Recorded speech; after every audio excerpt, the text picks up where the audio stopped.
ወንጌል ጥዑም ዜና ዝመለብ እዚ ብሓልዮት ናይ ኤርትራ ኦርቶዶክስ ተዋህዶ ቤተ ክርስቲያን ሃገረ ስብከት ሰሜን ኣሜሪካ ክፍሊ ትምህርቲ እናተዳለወ ዝቐርብ ሰሙናዊ ናይ ስብከት ወንጌል ኣገልግሎት እዩ።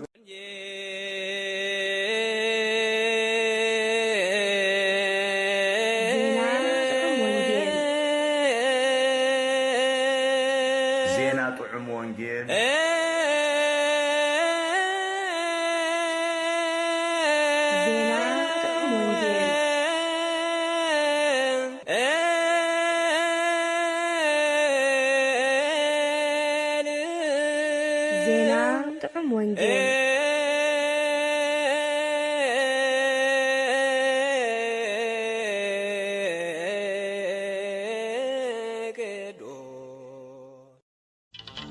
ብተስፋ ተኣሰሩ።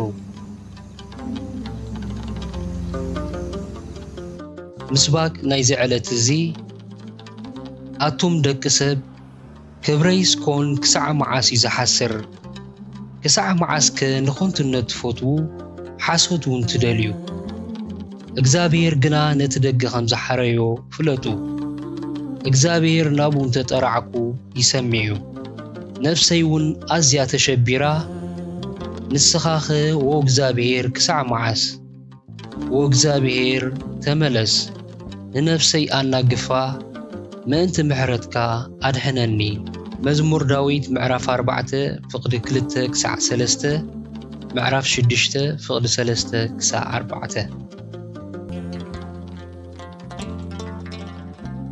ንባባት ወንጌል ካልኣይ ቆሮንጦስ ምዕራፍ 4 ካብ ፍቕዲ 1 ክሳዕ 12 ቀዳማይ መልእኽቲ ዮሃንስ ምዕራፍ 5 ካብ ፍቕዲ 11 ክሳዕ ፍጻመ ግብረ ሐዋርያት ምዕራፍ 4 ካብ ፍቕዲ 14 ክሳዕ 23 ወንጌል ዮሃንስ ምዕራፍ 9 ካብ ፍቕዲ 13 ክሳዕ 25 ቅዳሴ ዘእግዚነ ወይ ዘወልደ ነጎድጓድ።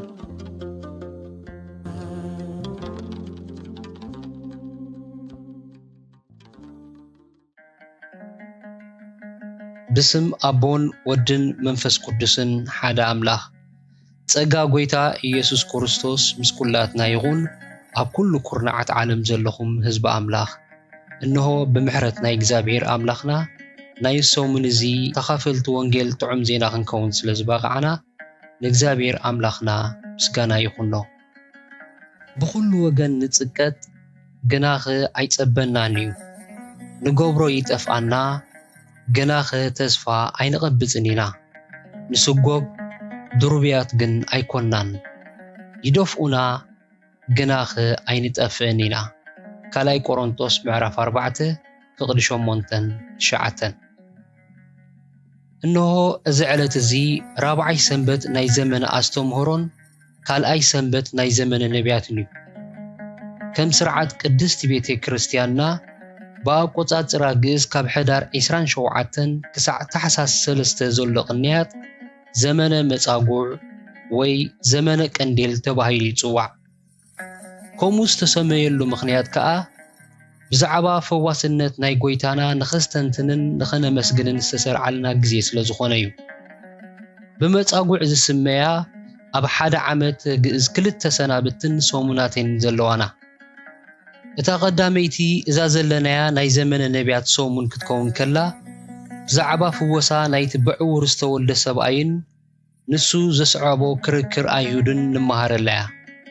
እታ ካልአይቲ ድማ ኣብ ራብዓይ ሰንበትን ሰሙንን ናይ ዓብ ጾም ማለት ጾም 40 ዝተሰርዐት ብዛዕባ ፍወሳ ናይቲ 38 ዓመታት ሙሉእ ዝመጽጉዐ ሰብኣይ ንመሃረለያ።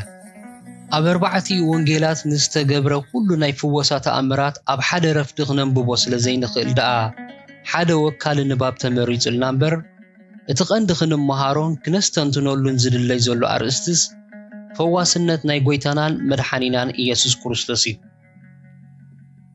ማእልያ ዘይብሉ ሕማማት ኣብ ዝመልአ ዓለም ንነብር ስለ ዘለና ፈውስን ፈዋስነትን ንዓናን ደቂ ኣዳም ኣዝዩ ዘገድሰና ኣርእስቲ እዩ። ናይ እግዚኣብሔር ፈዋስነት ካብ መጀመርታ ፍጥረት ሒዙ ዝተጋሃደ መለኮታዊ ባህሪ እኳ እንተነበረ ኣዝዩ ጎሊሑ ዝተረኣየ ግን እቲ ኢየሱስ ኣማኑኤል ዝተሰመየ እግዚኣብሔር ወልድ ስጋና ለቢሱ ኸማና ሰብ ኮይኑ ኣብ ማእከልና ምስ ሓደረ እዩ። ንርእሱ እቲ ኢየሱስ ዝብል ስም እውን መድሓኒ ፈዋሲ ማለት እዩ። ፈዋስነቱ ድማ ንሕማም ስጋ ጥራሕ ዘይኮነ ንሓጢኣት ነቲ ዘለኣለማዊ ሞት ዘስዕብ ሕማም ነፍሲ እውን ዘመልክት እዩ። ጎይታና ኢየሱስ ብኣካለ ስጋ ኣብ ማእከልና እንተዘየለ እኳ እቲ ፈዋስነቱ ግና ብምስጢረ ቀንዴል ገና ኣብ ማእከልና ኣሎ። እቲ ፈውሲ ስሙ ብስራሕ መንፈስ ቅዱስ ኣብ ቤተ ክርስቲያን ገና ይሰርሕ ኣሎ። ብኻልእ ኣዘራርባ ዘመነ መጻጉዕ ማለት ዘመነ ቀንዴል ማለት እዩ። እምበር እዚ ሰሙን እዚ ብዛዕባ ናይ ጎይታና ፈዋስነትን ብዛዕባ ምስጢረ ቀንዴልን ብስፍሓት ንመሃረሉን ነቲ መሓረ ኣምላኽ ነመስግነሉን ቅንያት እዩ። ናይ ዝዕለት እዚ መዝሙር ቅዱስ ያሬድ ይቤሉ እስራኤል ዘርእስቱ እዩ።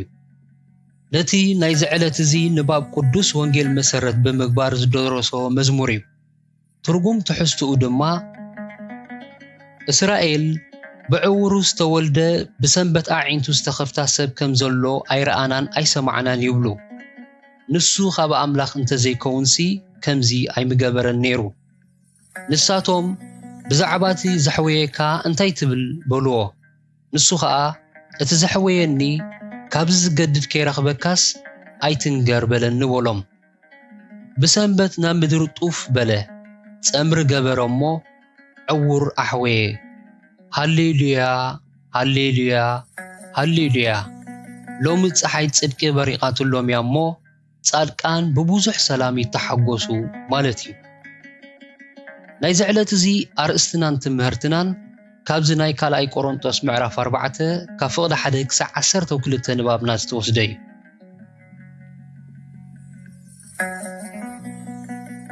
ተስፋን ማእሰርትን እንታይ ያራኸቦ? ተስፋኸ ብኸመይ ዝኣስር ምስ ምንታይን ብዛዕባ እንታይን ኢኸ ዝኣስረና? ረብሓ ዘለዎ ማእሰርቲ ዲኸ?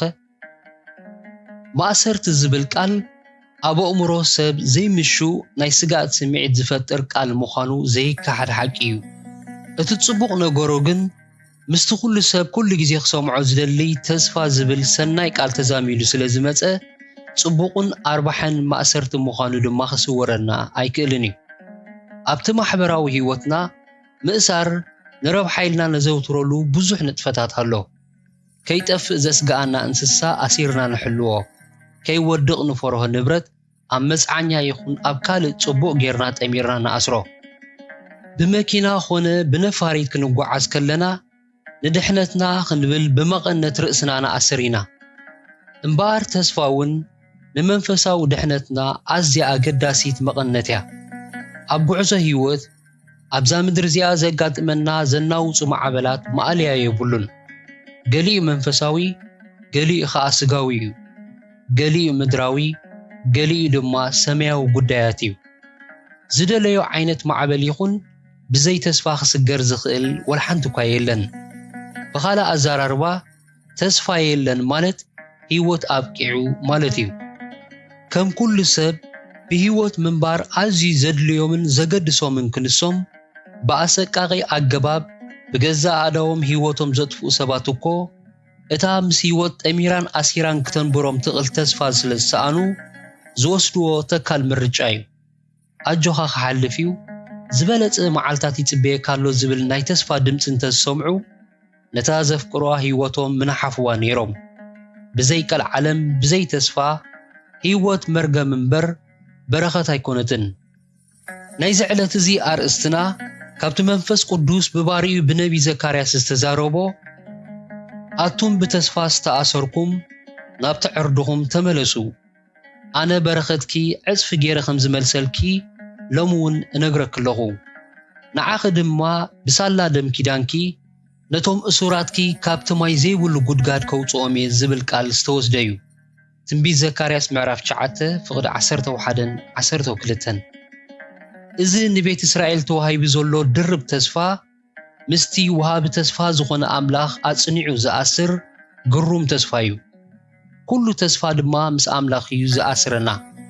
ናይ ኩሉ ኣብ ምድሪ ዘጋጥመና ዘናውፁ ማዕበላት ዕላማ ካብ ኣምላኽ ዘርሕቐናን ዝኸብልለናን እዩ።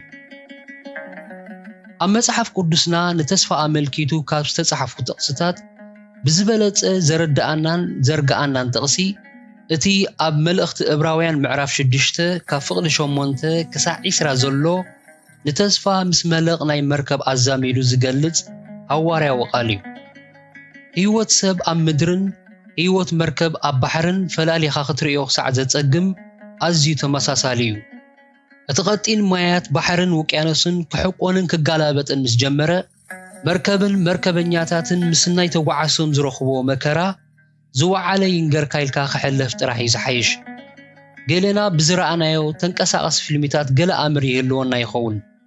እቲ ኣብ መጽሓፍ ቅዱስና ዝሰፈረ ናይ ማዕበል ትረኻታት መዓስ ቀሊል ኮይኑ መልህቕ ረጊኣ ደው ክትብል ኣብ ዝደለየት ኮነ ብማዕበል ኣብ ትጭነቕ መርከብ ዘለዎ ግደ ኣዝዩ ዕዙዝ እዩ። ተስፋ ኣብ ህይወት ሰብ ዘለዎ ግደ ድማ ካብቲ መልህቕ ኣብ መርከብ ዘለዎ ግደ ኣዝዩ ዝዓዝዝ እዩ።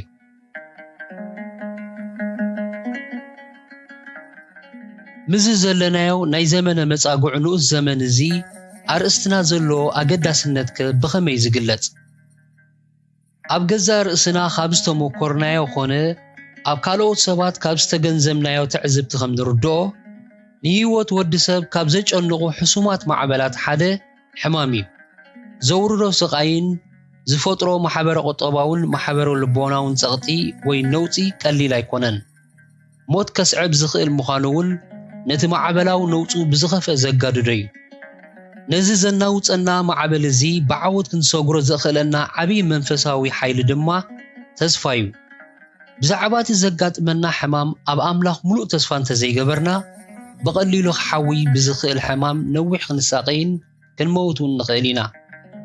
ተስፋና ኣብቶም ዝሕኩሙናን ዝኣልዩናን ሰባት ጥራሕ እንተገበርና ግን ዋላ ካብቲ ኣካላዊ ሕማም ብቐሊሉን ቀልጢፍና እንተሓወና እኳ ካልእ ዝኸፍአ መንፈሳዊ ሕማም ኣጠሪና ከም ዘለና ግን ክንስሕቶ ኣይግባአን እዩ። ትውክልትኻን ተስፋኻን ኣብ ሰብ ምግባር ውሉድ መርገም ዝገብር ዓሻ ምርጫ እዩ። ስለዚ ብኽብደት ሕማም ኣብ ንናወፀሉ እዋን ኣብ ኣምላኽ ነቕ ዘይብል ጽኑዕን ሙሉእን ተስፋ ክንገብር እዩ ዝግባእ። ሕማም ማዕረ ክንደይ ንሰብ ከም ዘናውፆ ኣብ መጽሓፍ ቅዱስና ከም እኒ ኣቦና ኢዮብ፣ ንጉስ ሕዝቅያስ፣ ንጉስ ኣሳ ዝኣመሰሉ ሓያሎ ኣብነታት ኣለውና። ሕማም ብዘይካቲ ኣብ ኣካላትካ ዘውርዶ ስቓይ ኣብ ልብኻን ሕልናኻን መንፈስካን ዘውርዶ ነውፂ ከቢድ እዩ። ፍርሃት፣ ጭንቀት፣ ቅጽበተ ተስፋ፣ ትዕግስቲ ኣልቦ፣ ጓሂ፣ ምስትውዓል ወዘተ ሕማም ኣብ ውሽጥና ዝፈርዮም ሓጥእ ስምዒታት እዮም።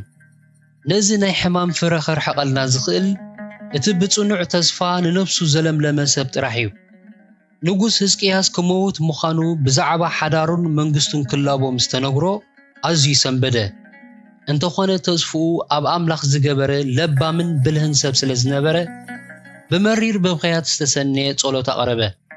እግዚአብሔር ከዓ ጸሎቱ ሰሚዑን ንብዓቱ ርኢዩ 15 ዓመታት ወስኸሉ። ኣብ ትንቢት ኢሳያስ ምዕራፍ 38 ካብ ፍቕዲ 1 ክሳዕ 20 ነቲ ኣብ ግዜ ሕማም ዝተሰምዖ ነውፂ ድሕሪ ምሕዋዩን ዘቐረቦ ምስጋናን ተገሊጽልና ኣሎ። እቲ ፈራህ ኣምላኽ ዝነበረ ንጉስ ኣሳ ከቢድ ናይ እግሪ ሕማም ዝሓዞ ግን ተስፍኡ ኣብ ኣምላኽ ገይሩ ብጸሎት ኣብ ክንዲ ዝጋደል ተስፍኡን ትውክልቱን ኣብ ሓኻይም ገይሩ ብመሪር ስቓይ ሞተ። ኣቦና ኢዮብ ብኸቢድን ዘፈንፍንን ሕማም ንነዊሕ ዓመታት ዝተሰቐየ እዩ። ንውሓትን ክብደትን ናይ ሕማሙ ንተስፍኡ ማዕረ ክንደይ ከም ዝፈታተኖ ደጋጊሙ ተኣሚኑ ኣሎ። ይኹን ደኣ እምበር እቲ ኣብ ኣምላኽ ዝነበሮ ተስፋ ኣብ ልቡ ኣዕሚቑ ዝሰረተ ነበረ። እቶም ኣዕሩኹ ዘይጠቕሙ መጸናንዕቲ ኮይኖም ኣዝዩ ክምረርን ኣፉ ኣብ ልዕሊ ኣምላኽ ከም ዝኸፍትን እንተገበርዎ እኳ ነቲ ናይ ተስፋ መሰረቱ ክንቕንቕዎ ግን ኣይከኣሉን። ብዛዕባ እቲ ስቓዩን ብዛዕባ በደል ብጾቱን ብትረት ክዛረብ ድሕሪ ምጽንሑ ነቲ ኣብ ውሽጡ ዘሎ ተስፋ ግናኸ እቲ ዝብጀወና ኣምላኽ ሕያው ምዃኑ እፈልጥ ኣለኹ፣ ንሱ ኣብ መወዳእታ ኣብ ልዕሊ ምድሪ ከቆውም እዩ እቲ ቆርበተይ ምስ ጠፍአ ድማ ሽዑ ምስ ስጋይ ንኣምላኽ ክርእየ ኣነ ባዕለይ ክርእየ ኣዒንተይ ክርእዮ ካልእ ኣይኮነን ብምባል ብኣጽንዖት ገሊጽዎ ኣሎ ኢዮብ ምዕራፍ 9:25-27 ስለዚ ነቲ ኣብዛ ህይወት እዚኣ ዝገጥመና ናይ ጥዕና ግድላት በቲ ናይ ኣምላኽ ተስፋ ጥራሕ ኢና ክንስዕሮ ንኽእል ናይ እምነት መሰረት ተስፋያ ተስፋና እንተማህሚና እምነትና ክትደክምን ክትጠፍእን እያ ብዘይ እምነት ድማ ንኣምላኽ ክነስምዖን ክነስምሮን ኣይከኣለናን እዩ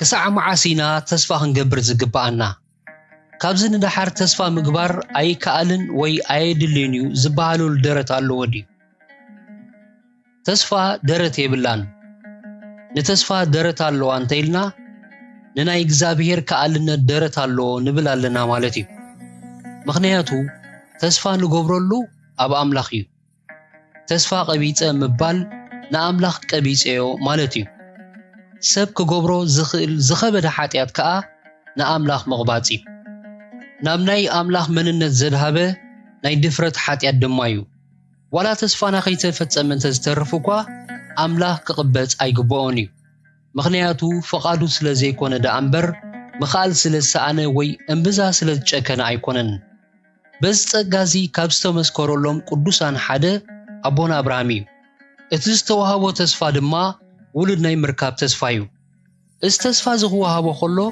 ንሱ ወዲ 75 ዓመት ሳራ ድማ ጓል 65 ዓመት ሽማግለታት እዮም ዝነበሩ ገና እቲ ተስፋ እናተዋህቦም ከሎ ተስፋ ኣብ ዝህብ ዕድመ ኣይነበሩን ተስፎም ከይተፈጸመ በብዓመቱ እናወየ ብዝኸደ መጠን ተስፎም እናማህበነ ክኸይድ ድማ ጽቡዩ ኣብ መንጎኡ እውን ናይ ቅጽበት ምልክታት ይረኣዮም ነይሩ እዩ እዚ ናይ ድኻም ስጋ ለዓላው በጨቕታታት ግን እቲ ኣብ ልቦም ዝነበረ ጽኑዕ ተስፋ ዝውክል ኣይነበረን እዚ ሓቂ እዚ ድማ እግዚአብሔር መንፈስ ቅዱስ ብቅዱስ ጳውሎስ ባሪኡ ገይሩ ኣረጋጊጽዎ እዩ ከምቲ ዘርእኻ ከምኡ ክኸውን ዝብል ተስፋ ዝተነግሮ አብርሃም ኣብቲ ተስፋ ዘይብሉ ኩነታት ተስፋ ብምግባር ኣቦ ብዙሓት ከም ዝኸውን ኣመነ አብርሃም ወዲ 100 ዓመት ኮይኑ ስለ ዝነበረ ክወልድ ከም ዘይክእልን ማህፀን ሳራውን ከም ዝሞተን እናተረኣየ እኳ እምነቱ ኣይደኸመን በእምነቱ እናበርትዐ ደኣ ንኣምላኽ ክብሪ ሃበምበር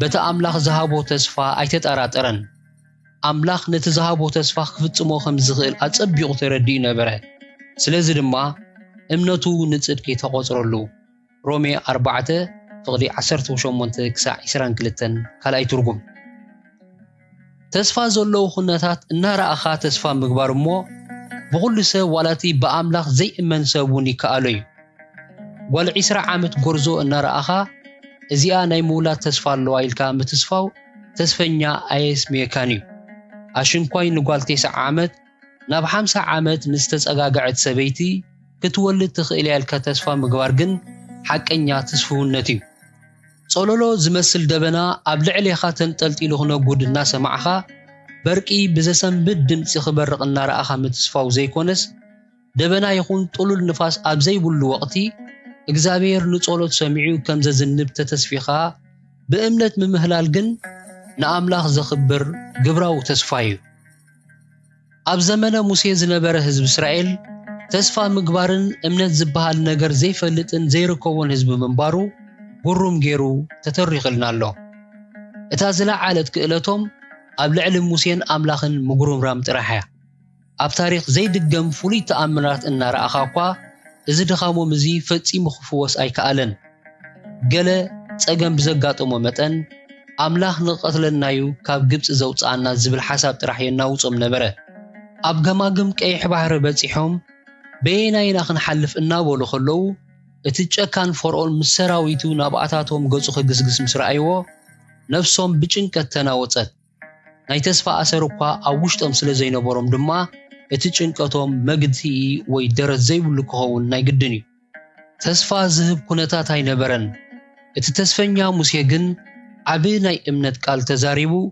ተስፋ ክዘርአሎም ተጋደለ ኣይትፍርሁ ጽንዑ ነቲ እግዚአብሔር ሎሚ ዝገበረልኩም ምድሓን ረኣዩ እዞም ሎሚ ትርእይዎም ዘለኹም ግብፃውያን ንዘለዓለም ኣይክትርእይዎምን ኢኹም እግዚአብሔር ክዋጋኣልኩም እሞ ህዱ ዘጸአት ምዕራፍ 14 ፍቕዲ 13-14 ካልኣይ ትርጉም ተስፋ ኩሉ ግዜ ኣብ ኣምላኽ ክስረተሉ ዝግብኦ ምኽንያት ከኣንስ እዩ እግዚአብሔር ብዘይርእ ሰራዊት ብኸመይ ክዋጋእ ከም ዝኽእል ክንግምቶውን ኣየድልየናን እዩ ባሕሪ ሰንጢቑ በዛ ተኣምር እዚኣ ንእስራኤላውያን ኣድሒኑ ንግብፃውያን ባኣ ኣጥፍኦም ደም ዘይፈሰሶ ተኣምራታዊ ውግእ ገበረ እስራኤላውያን ግን ዝረአይ ተስፋ ስለ ዘይረኸቡ ብእግዚአብሔር ክትስፈውን ከኣምኑን ከበዶም ማርያምን ማርታን ኣብ ጎይታ ዝነበረን ተስፋ ኣልዓዛር ብህይወት ክሳዕ ዘሎ ጥራሕ ነበረ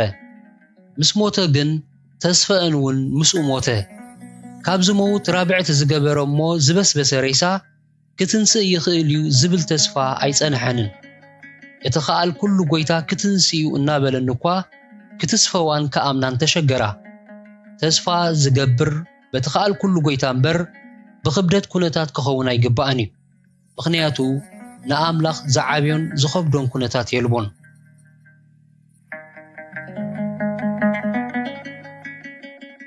ኩነታት ከምዚ ገይሮም ክገላውጡና ዝኽእሉ እንተኾይኖም ተስፋና ንኽጸንዕን ንኽዓዝዝን እንታይ ንግበር ተስፋና ምስ ኣምላኽ ኣጥቢቑ ዝኣስረና ብኸመይ እዩ እቲ ዝገላብጠና ፈተናታት ሓንቲ ዕላማ ጥራሕ ዘላቶ ንሳ ኸኣ ነታ ተስፋና ምምንዛዕ እዩ እዛ ንዛረበላ ዘለና ተስፋ ተራ ባህጊ ወይ ተራ ሃረርታ ኣይኮነትን እምነት እትወልድ ማእዝን ህይወትና ትመርሕን ተቕንዕን ተስፋያ ቅዱስ ጳውሎስ ኣረጋጊጽልና ከም ዘሎ እዛ ተስፋ እዚኣ እተድሕን ተስፋያ ነፍሲ እተጸንዕን ጽንዕትን ድልድልትን እያ ቅዱስ ዮሐንስ ገሊጽልና ከም ዘሎ ድማ እተሃንጽ ተስፋያ ብመሰረቱ ክርስቲያን ምዃን ማለት ነዛ ተስፋ እዚኣ ንምርካብ ካብ ዓለማዊ ህይወት ሃዲምካ ምውፃእ ማለት እዩ እምበር ተስፋ ኣብ ምድራዊ ኮነ ኣብ ዘለዓለማዊ መጻኢና ክሳዕ ክንድዚ ዕዙዝ ግደ ካብሃለዋ ናይ ተስፋ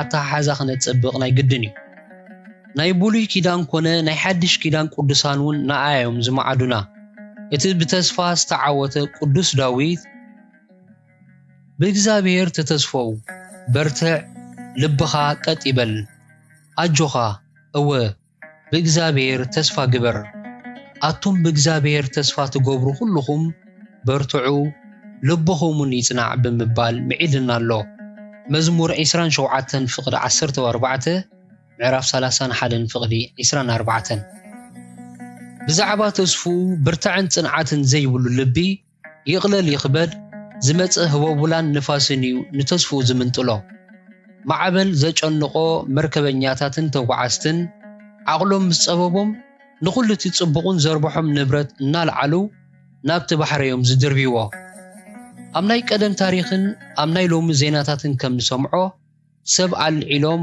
ናብቲ ባሕሪ ዝድርብይውን ኣለዉ ቅጽበትን ጭንቀትን ኣዝዩ ሕሱም ሃለዋት እዩ ኣብ ግዜ ፈተና ልቡ ኸህድእ ዘይከኣለ ክርስቲያን ድማ ቅድሚ ኩሉ ተስፉ እዩ ዝድርብይ ፍረ መንፈስ ቅዱስ ዝኾኑ ኩሎም ካልኦት ባህርያት ድማ መስረዖም ሓልዮም ይድርበዩ ኣብ መወዳእታ ድማ ነፍሶም ናብ ምድርባይ ይብጻሕ ማለት እዩ ናይ ብሓቂ ክዕወትን ክድሕንን ዝደሊ ሰብ ተስፉ እዩ ኣጽኒዑ ዝሕዝ ኣብ ኣምላኽ ዘሎካ ተስፋ ምድርባይ መንፈሳዊ ርእሰ ቅትለት ምዃኑ ኣይንዘንግዕ እቲ መጋቢ ምስጢራት ዝኾነ ቅዱስ ጳውሎስ እውን እዛ ወርቃዊት ምኽሪ እዚኣ እዩ ዝሃበና ትምክሕትናን ትብዓትናን ተስፋናን ክሳዕ መወዳእታ ኣጽኒዕና እንተሓዝናያስ ቤቱ ንሕና ኢና ነታ ናይ መጀመርታ እሙንትና ማለት ተስፋና ክሳዕ መወዳእታ ኣጽኒዕና እንተሓዝናያስ ተማቐልቲ ክርስቶስ ኮይንና ኣለና ነቶም ብእምነትን ብትዕግስትን ነታ ተስፋ ዝወርሰዋ ምእንቲ ክትመስልዎም እምበር ድንዙዛት ከይትኾኑስ ነፍሲ ወከፍኩም ክሳዕ መወዳእታ ንምምላእ ተስፉን ንምጽናዕን እዚ ትጋሃት እዚ ኸርኢ እንደሊ ኣለና እቲ ተስፋ ዝሃበና ኣምላኽ እሙን እሞ ነታ እሙንቶ ተስፋና ብዘይ ምንቕናቕ ነጽናዓያ ዕብራውያን ምዕራፍ 3 ፍቕዲ 6-14 ምዕራፍ 6 ፍቕዲ 11-12 ምዕራፍ 10 ፍቕዲ 23 ካብዚ ሐዋርያዊ መልእኽቲ ንርድኦ ከም ዘለና እቲ መፍትሒ ቃላት ማለት ሓረጋት ክልተ እዩ ቀዳማይ ክሳዕ መወዳእታ ካልኣይ ድማ ኣጽኒዕካ መሓዝብል እዩ ካልእ ሳልሳይ ራብዓይ ኣማራጺ የብሉን እንተኸበደኸ እንተነውሐኸ እንተመረረኸ ኢልና ካልእ ፍታሕ ክንቅበል ኣየድልን ጥራሕ ዘይኮነ ምግባር እውን በደል እዩ ንሕና ነታ ተስፋ ኣጽኒዕና ንሕዛ ንሳ ኸኣ ምስቲ ወሃቢ ተስፋን እሙንን ኣምላኽ ኣሲራ ትሕዘና ንተስፋኻ ምድርባይ ግን ንኣምላኽካ ምድርባዩ ስለዚ ከም ነቢይ እምባቆም ኣብ ኣዝዩ ክፉእን ተስፋ ዘቐርጹን ኩነታት ብኣምላኽ ተስፋ ምግባር መለለይና ንግበሮ እቶም ንኣምላኽ ዝቐበጽዎ እቶም ንርእሶም ቅቡጻት ዝኾኑ ጥራሕዮም እሞ መልህቕናን መቐነትናን ኣጽኒዕና ንሓዝ ጸጋ ጐይታ ኢየሱስ ክርስቶስን ፍቕሪ ኣምላኽን ሕብረት መንፈስ ቅዱስን ምስ ኩላትና ይኹን ኣሜን